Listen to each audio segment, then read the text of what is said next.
Hey everybody, it's your friend and your guy and your favorite pink unicorn, Gardiner, the Linux Gamer. This video is brought to you as always by my gracious Patreon contributors, including my top tier Singularity members, with a special thanks to Matt Irvin. Thank you, Matthew. Without your support, I couldn't be doing this. Holy crap. Did Microsoft really just make 2019 the year of the Linux desktop? Yeah, kind of. It's kind of the year of the Linux desktop a little bit. If you squint your eyes and tilt your head and look at it from an angle, one particular angle, yeah, maybe it is. Let's talk about this. So the first thing I want to mention is the fact that Microsoft have officially recognized that the terminal is the fastest and easiest way to get stuff done on your computer in many, many instances, especially if you're a developer. How do I know this? Well, it's because they have released their own terminal. It's called Windows Terminal. It's MIT licensed, and it's available right now on GitHub, and they're going to make it available in the Windows Store. Okay, that's pretty cool, right? Wrong. It's really awesome, actually, because it not only features the traditional Windows console, which they've also open sourced, by the way, the black and white like DOS prompt, right? They have also made PowerShell integrated into it, and you can also use any of the Windows Subsystem for Linux distributions terminals inside this Windows Terminal app. That's actually really, really cool. I mean, the fact that they've recognized that the terminal is like the fastest and most compelling and most easiest and simple and straightforward way to get a lot of stuff done on your computer, that's a big deal, right? Seriously, you have Bash now in Windows. You can use it.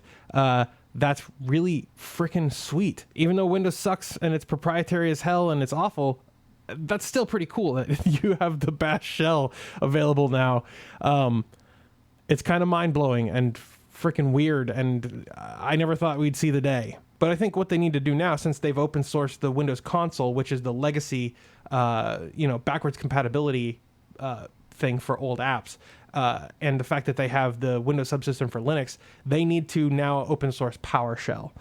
They might have. I feel like I vaguely remember something about PowerShell being open sourced at one point, but I can't find it on Microsoft's GitHub, so I don't remember.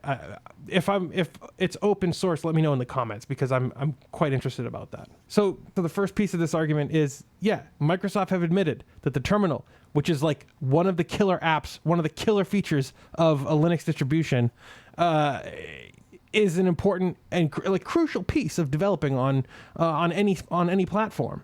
And so they have implemented it on Windows, and they have made their implementation open source, and that's pretty cool. But let's talk about the Windows subsystem for Linux for a moment, because this is really where I feel like Microsoft are admitting defeat. Now, some people are going to put on their tinfoil fedoras, and they're going to say, but Gardiner, this is a huge, huge problem for some reason. And it could be. This could be some way of exerting control over competitive operating systems. But I'm not sure if that's the case. Seriously, let's look at the evidence. You now have the Windows subsystem for Linux, or as I've recently taken to calling it, DOS plus Linux. It was an interesting technology when it first launched, right? It was a quite interesting technology. It was something kind of akin to Wine, but for the Linux kernel on Windows, right? So it would work by basically anytime a Linux app would call a Linux function, it would send that off to the Windows kernel, and the Windows kernel would return the values as expected by the application. So it was kind of an emulator. It was a compatibility layer between Linux applications and the Windows kernel, right? And by the way, I might get a couple facts wrong. I'm not a Windows subsystem for Linux expert. I just read some articles and checked out the Wikipedia article on this. Feel free to tell me if I'm wrong in the comments, just don't be a dick about it. So now we have in Windows Subsystem for Linux 2, a full Microsoft-built version of the Linux kernel, version, 4.19, and they've pledged to go, to keep up to date with the latest versions of the kernel. So it's no longer emulating, it's a low-level virtual machine running the Linux kernel in Windows. That's pretty fascinating stuff. I feel like it's Microsoft admitting that the Windows workflow, especially for developers, just doesn't cut it. If I wasn't a Linux user, if I didn't live in the Linux world and I didn't quite understand why Linux was a superior user experience and operating system to Windows, I feel like I would be questioning, what's the point of this? And I know some people in the Linux world are also questioning that. But I think what it is that Microsoft is recognizing that they can't sell software anymore, right? Selling software is just not something that happens anymore. They don't make money on it, right? So they give away Windows, and what they're trying to do is appeal to developers who need to have a better development experience. And specifically in the articles that I was reading, Microsoft says that this is for people like web developers, people like me, who need the ease of development without all the headache and graphical crap that gets in the way of actually developing on Windows.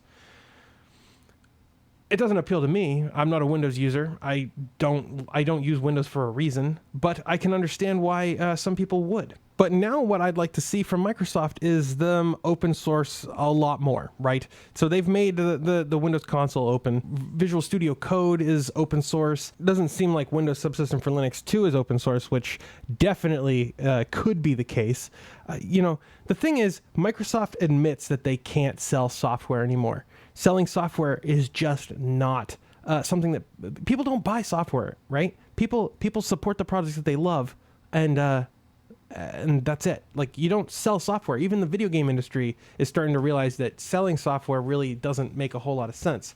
So the fact is, if it doesn't make sense, why are you have to sell the service instead? Well, why not just open source it? Give it a free license, one that is, GPL or something compatible with the GPL. I don't care for the MIT license that much. I'd rather have GPL and copyleft licenses. But I would really like to see Microsoft releasing more software as open source. It's awesome. XFAT and NTFS.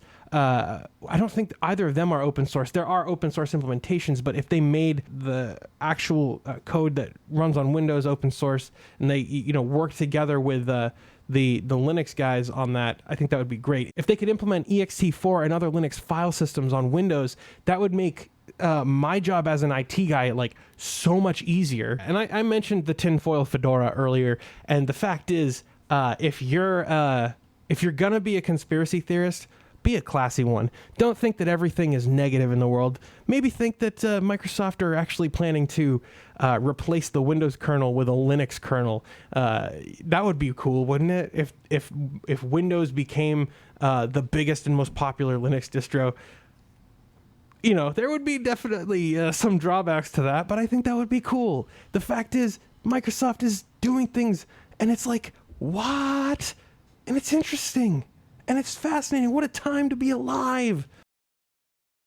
I don't know, guys. I'm kind of geeking out about this, and maybe I'm being too generous here. I've, been a critic of Microsoft for a while, but they keep doing things like this, and I'm kind of like, maybe, I don't know. So yeah, the question is this really the year of the Linux desktop? I mean, Microsoft including the Windows subsystem for Linux inside Windows, what does that mean for the Linux desktop? I mean, do you have to be running a Linux distro on bare metal in order for you to be running Linux?